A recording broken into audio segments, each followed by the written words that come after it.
사무엘 상에서 한 가정을 살펴보려고 합니다. 사사기에서 자기 소견에 옳은 대로 행했던 그 시대 사람들을 보여준 한 가정, 미가의 가정을 우리가 살펴봤는데, 오늘은 역시 같은 사사시대, 사사기의 기록은 아니지만 역시 사사시대 이야기인데 바로 엘리 집안의 이야기를 한번 살펴보려고 합니다. 사사기에서 소개하는 사사들이 총 12명입니다. 성경에서 언급하는 사사가 그게 전부냐? 그렇지는 않습니다. 사무엘상에서도 2명의 사사가 더 등장합니다. 그 중에 한 사람이 엘리고 그 다음에 마지막 사사이자 왕정시대를 열어준 사사가 바로 사무엘입니다. 그러니까 엘리 제사장과 또 사무엘도 사사 중에 한 사람들인 것이죠.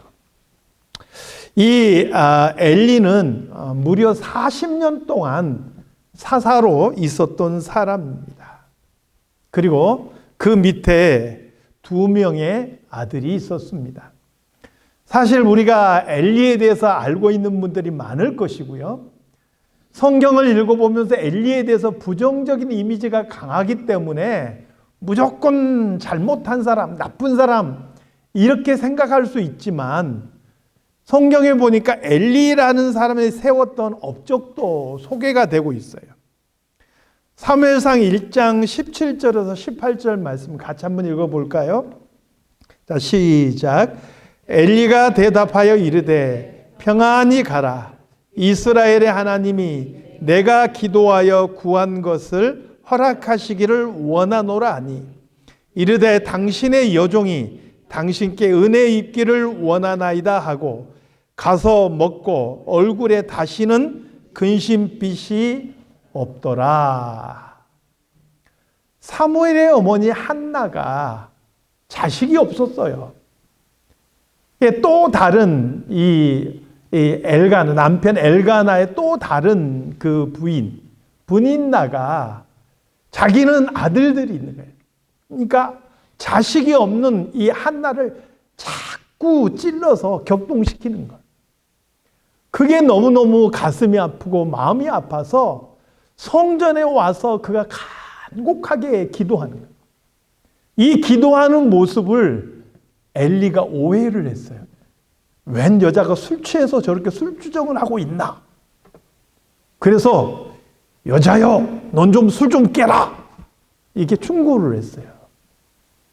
그런데 그 엘리를 향해서 한나가 나는 마음이 아픈 사람입니다. 내가 술 취해서 이런 것이 아니고 마음이 아파서 그럽니다. 내 대적 분인나가 나를 자꾸 이렇게 격동하니 내가 견딜 수가 없습니다. 이 이야기를 들은 엘리가 이 한나를 축복하는 거예요. 내가 기도하여 구한 것을 허락하시기를 원하노라. 한나가 이 축복을 듣고 마음에 기뻐했습니다. 내가 당신께 은혜 있기를 원하나이다. 그리고 돌아가서 씻고 먹고 얼굴에 다시는 근심의 빛을 띠지 않았다.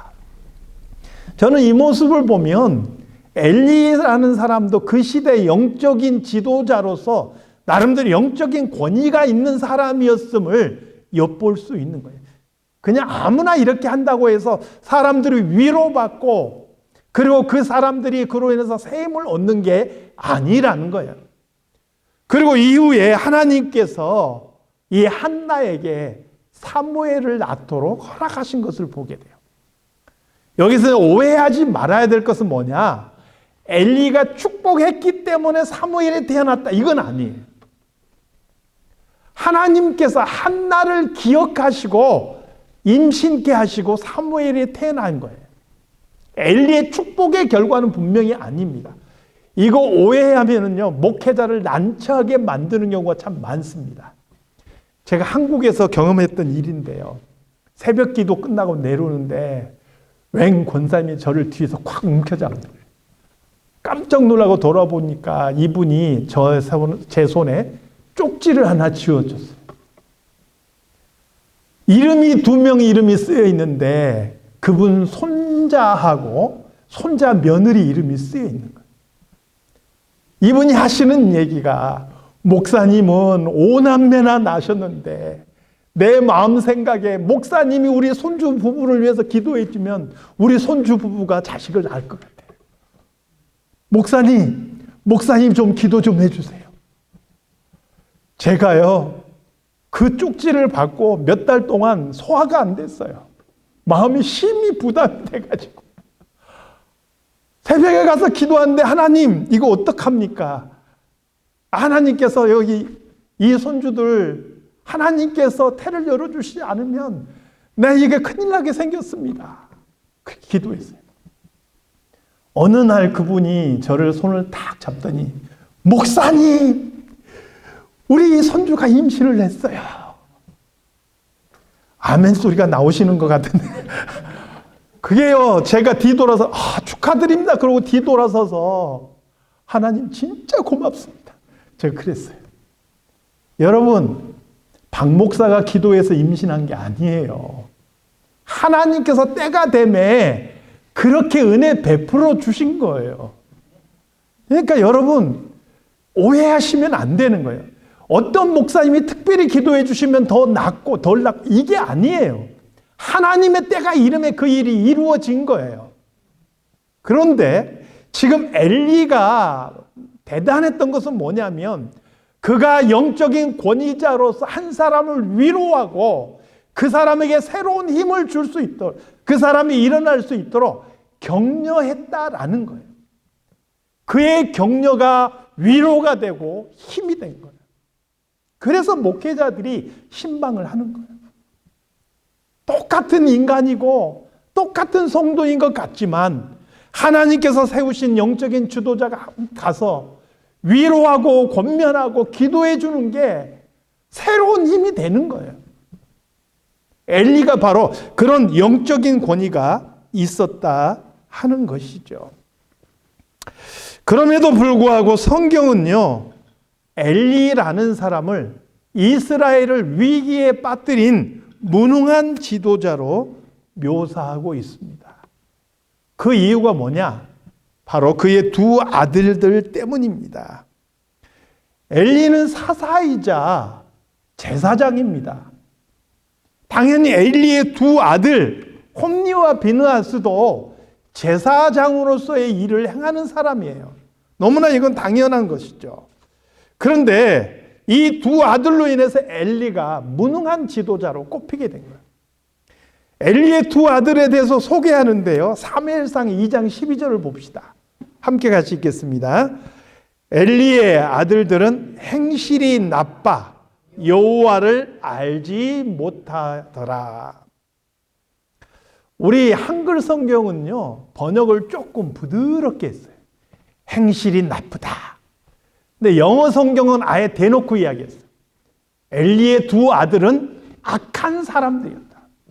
이렇게 대놓고 번역해요. 악하다는 거예요.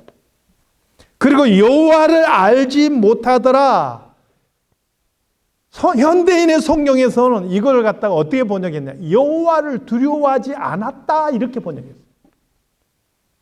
제사장인데 하나님에 대한 두려움이 없어요. 제가 성경 공부할 때도 굉장히 강조한 얘기예요. 사람이 하나님을 두려워하지 않으면 어떻게 돼요? 죄 짓는 거에 대해서도 두려움이 없단 말이에요. 왜요? 하나님이 두렵지 않으니까. 내가 욕심내는 것보다 하나님에 대한 두려움이 적으면 그 욕심을 따라 행하는 게 사람의 심리예요. 하나님을 두려워하지 않으니까 악을 행하는 것에 두려움을 가지지 않는 거예요.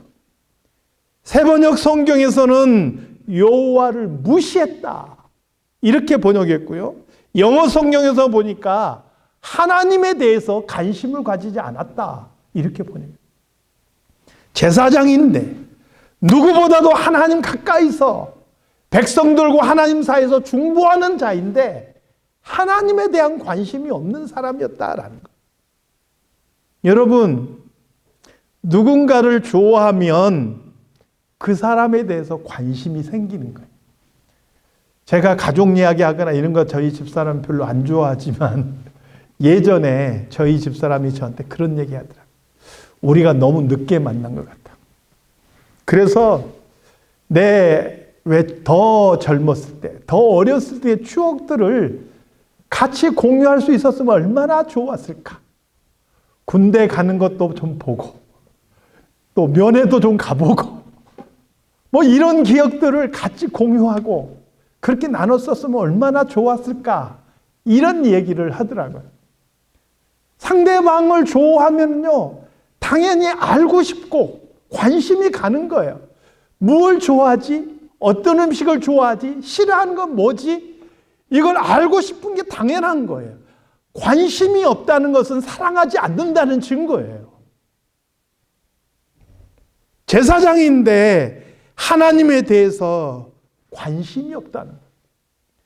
그럼 이 사람들의 관심은 어디에 있었느냐? 이 사람들의 관심은요, 재물에 있었어요. 사무엘상 2장 17절 말씀 같이 읽어볼까요?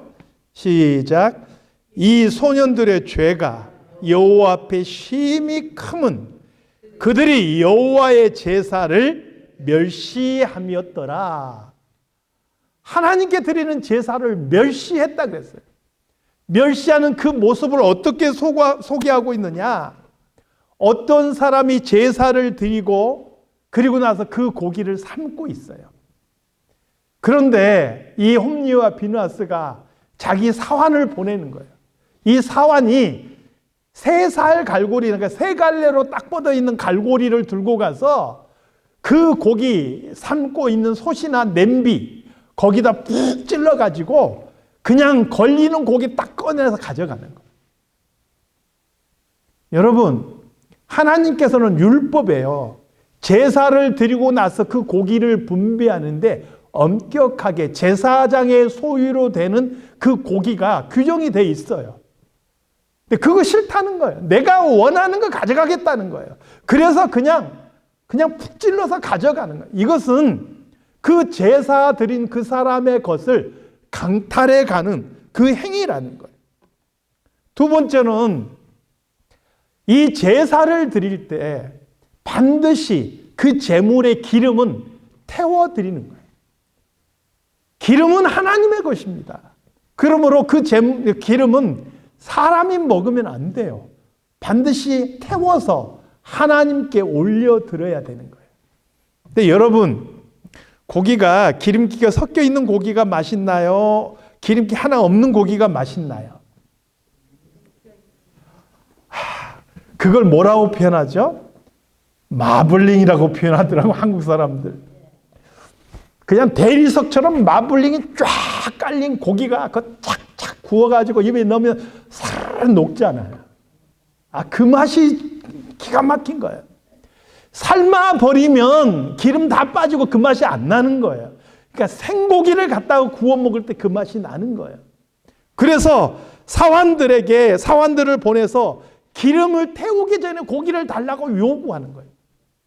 이건 대단히 잘못된 거예요. 그래서 제사 드리는 그 사람이 아닙니다, 하나님께 이 기름을 태워드리고 난 다음에 당신이 원하는 걸 가져가십시오. 그랬더니 뭐라고 이야기하느냐? 너 나 몰라? 내가 좀 본때 좀 보여줘? 안 주면 강제로 뺏어가? 이렇게 위협해서 하나님께 그 기름을 태워드리기 전에 그 고기를 강탈해 갔다 하는 것이죠. 얼마나 하나님의 제사를 멸시하는 행위인지 모릅니다. 그것뿐만이 아닙니다. 거기에 더해서 회막문 앞에서 그 모든 과정들을, 이 회막을 돌보고 제사 드리는 모든 과정들을 수종드는 여인들이 있었는데 이 여인들과 동침하였다, 이렇게 성경이 기록하고 있어요. 엘리가 이 일을 알았느냐 몰랐느냐? 명확하게 알고 있었어요. 이 모든 일에 대해서 들었고 그도 아들들에게 교훈을 해요. 책망을 하죠. 사무엘상 2장 23절부터 25절 말씀 한번 읽어보겠습니다. 자, 시작. 너희가 어찌하여 이런 일을 하느냐? 내가 너희의 악행을 이 모든 백성에게서 듣노라. 내 아들들아 그리하지 말라. 내게 들리는 소문이 좋지 아니하니라. 너희가 여호와의 백성으로 범죄하게 하는도다.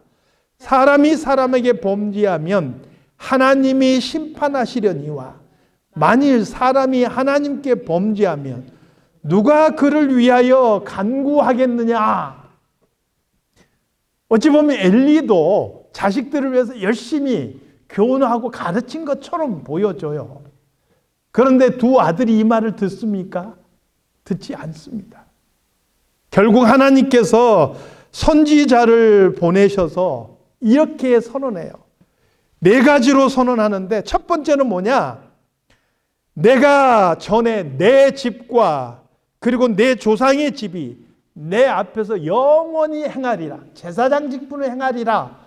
이렇게 약속했는데 이제 결단코 그렇게 되지 않으리라. 무서운 얘기예요. 대대로 제사장 직분을 행하게 하겠다고 약속해 주셨는데 이제 결단코 그렇게 하지 아니하리라. 나를 존중하는 자를 내가 존중히 여기고 나를 멸시하는 자를 내가 경멸하리라.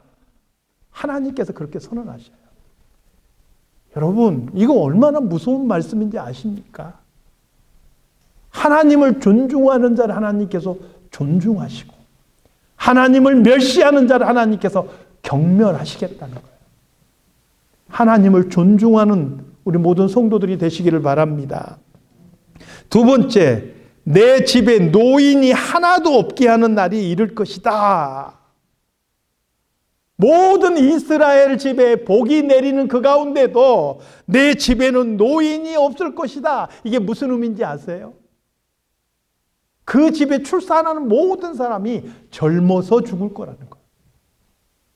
그리고 여기에 대한 표징으로 한 가지를 더 이야기하십니다.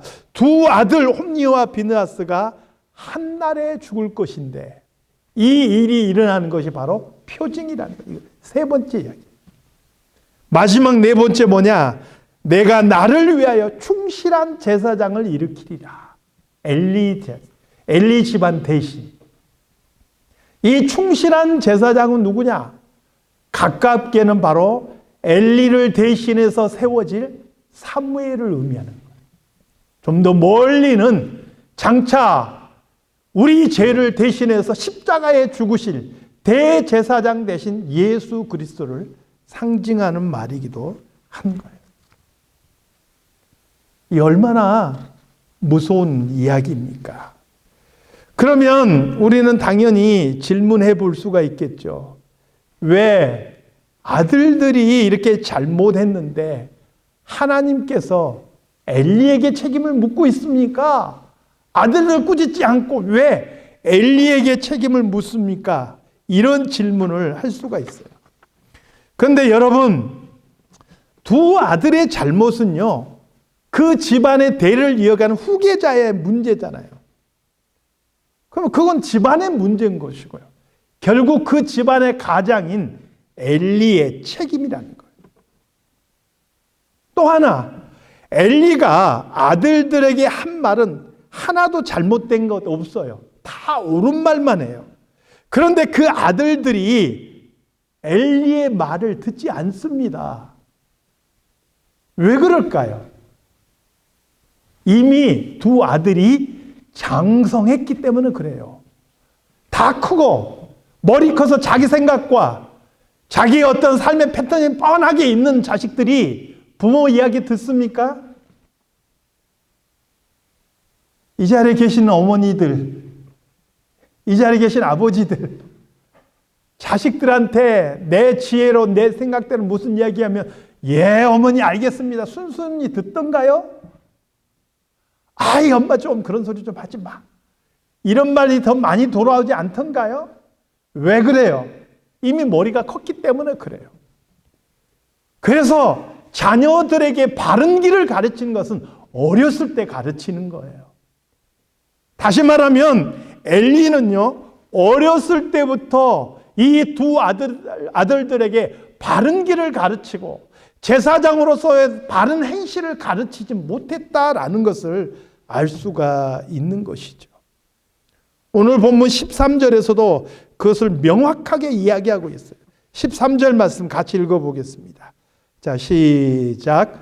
내가 그의 집을 영원토록 심판하겠다고 그에게 말한 것은 그가 아는 죄악 때문이니 이는 그가 자기의 아들들이 저주를 자청하되 금하지 아니하였음이니라.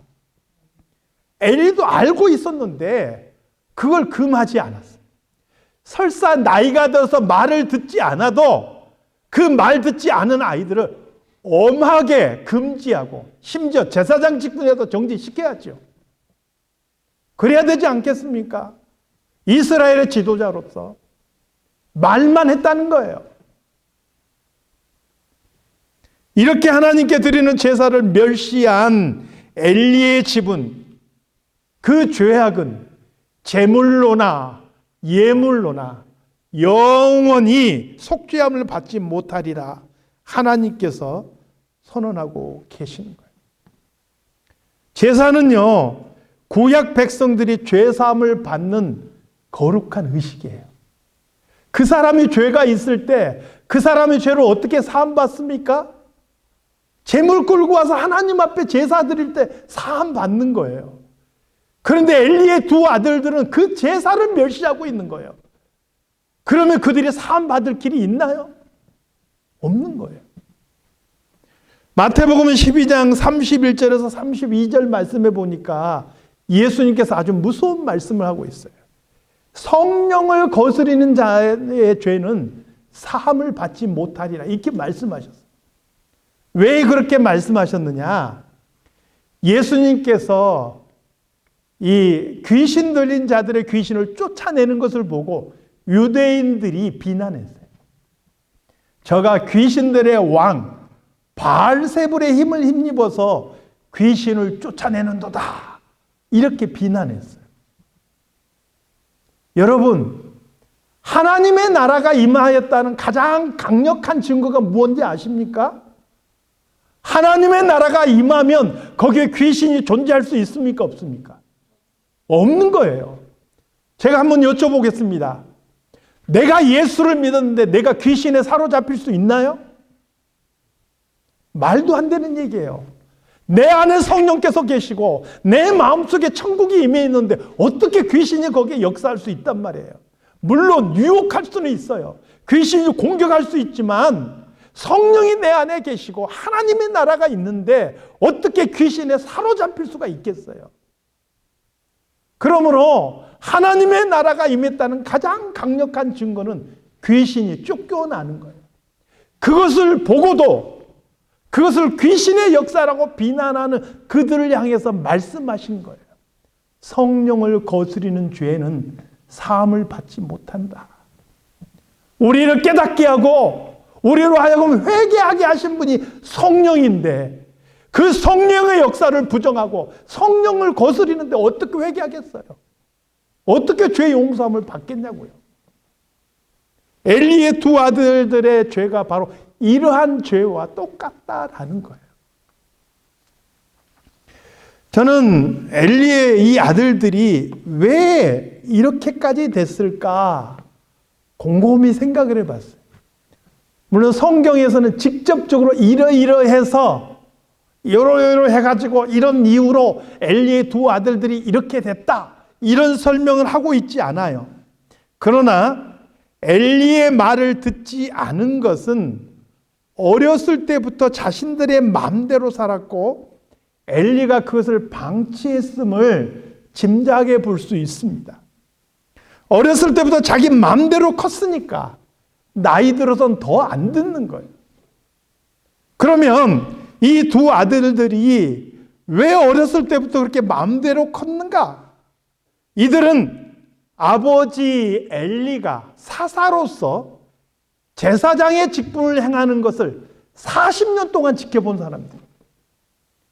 그리고 그 직분을 하나님 앞에서 맡은 거룩한 직분으로 여긴 것이 아니고 일종의 권력으로 여긴 거예요.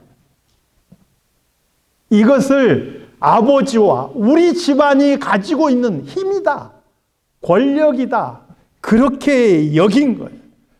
그러니까 힘으로 제사 드리고 난 그 제물들 함부로 빼앗아 가고 하나님께 드리기도 전에 자기가 먼저 가로채는 이러한 일들을 하는 거예요.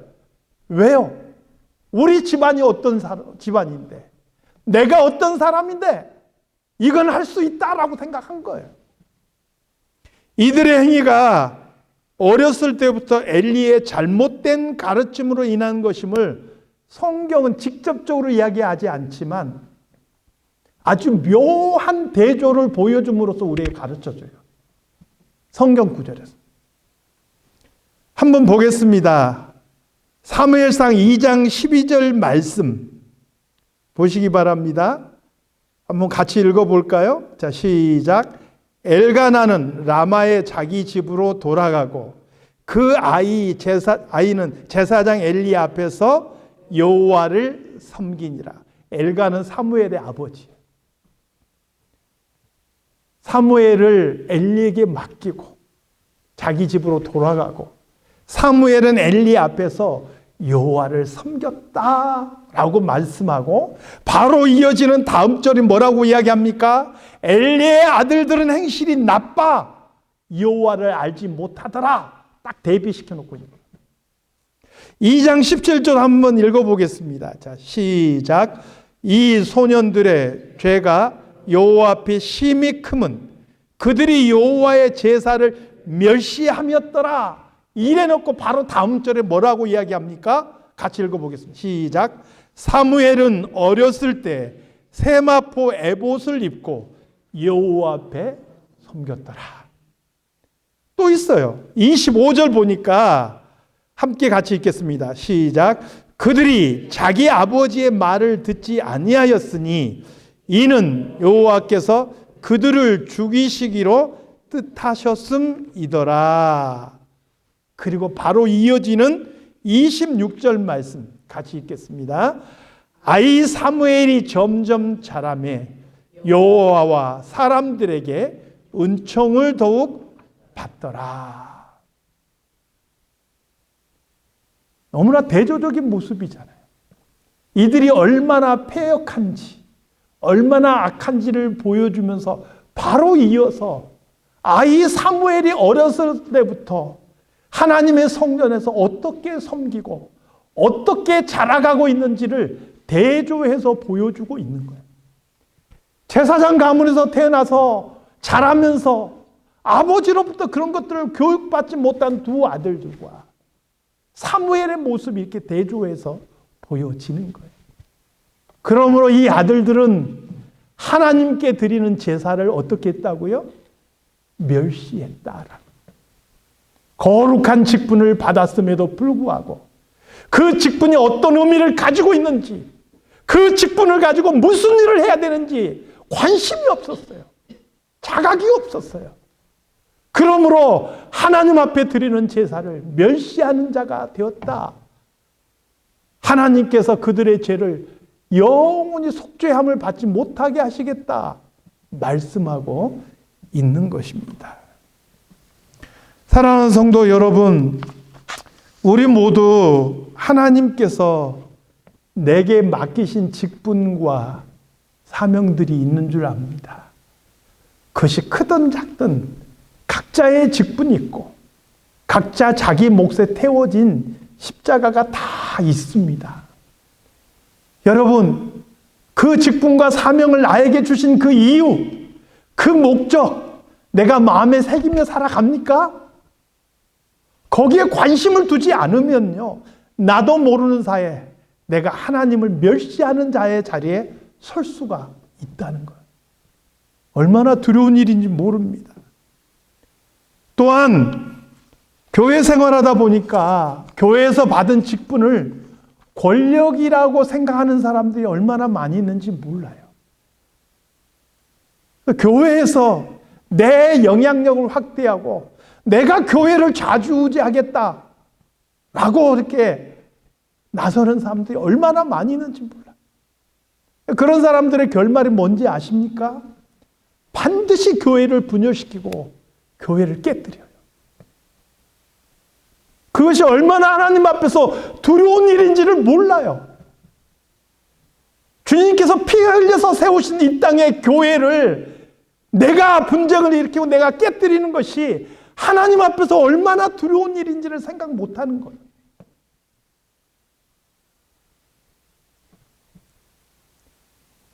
사랑하는 성도 여러분, 오늘 우리 사랑장로교회 성도들은 하나님께서 나에게 주신 직분들의 의미를 잘 깨닫고 그 직분을 잘 활용해서 주님의 몸된 교회를 아름답게 세우고 다른 사람들에게 선한 영향력을 끼쳐 나가시기를 바랍니다.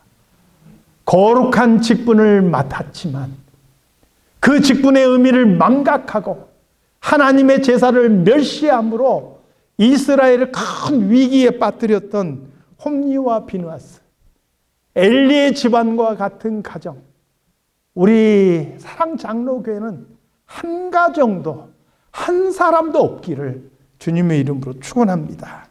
기도하겠습니다. 하나님 아버지, 우리가 이 시대의 엘리요, 이 시대의 홈리와 비느하스가 아닌지 우리의 모습을 돌아보기를 원합니다. 하나님, 이 시대를 살아가는 사무엘과 같은 사람들이 되게 해 주시옵소서. 우리에게 주신 직분과 사명들 온전히 감당하게 하시고, 그래서 몸된 교회를 아름답게 세우며 하나님의 뜻을 이루어가는 우리 모든 성도들이 다 되게 하여 주시옵소서. 예수님의 이름으로 기도드리옵나이다. 아멘.